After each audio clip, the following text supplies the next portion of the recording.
Nay? It's getting late already. Mauna na ako. Good night po. Ingat ka, Josh.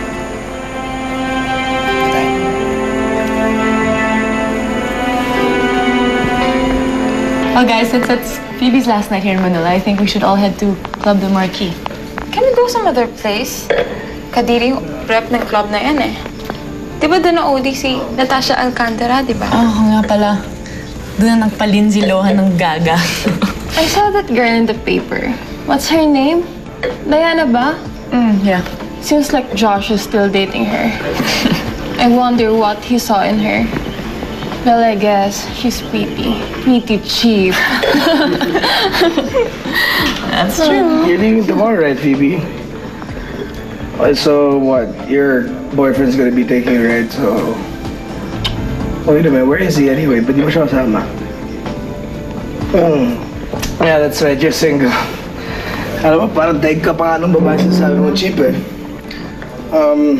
You know what? I think kung hindi na puro pamimintas yung lumalabas sa bibig mo, there's a possibility someone might like you again. Might. Excuse me.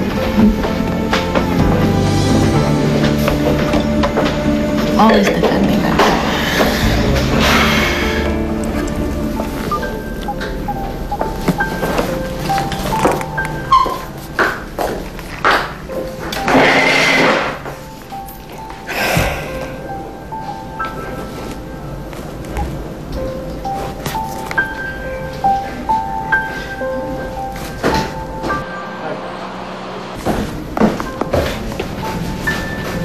Anak?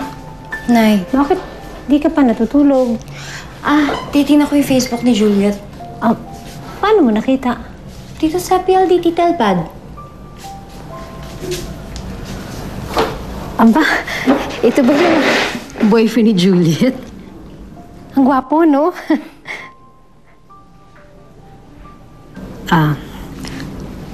Anak,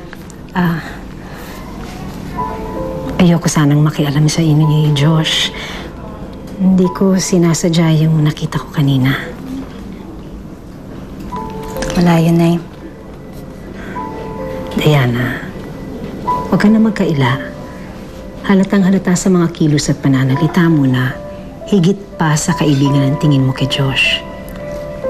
In love ka na ba talaga sa kanya?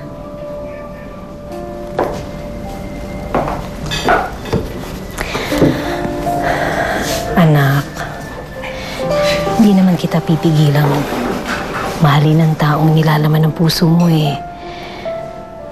Gusto kong makitang maligaya ka. Natatakot lang ako dahil hindi naging maganda ang nakaraan ninyo ni Josh. Ayokong umasa ka ulit. Baka masaktan ka na naman.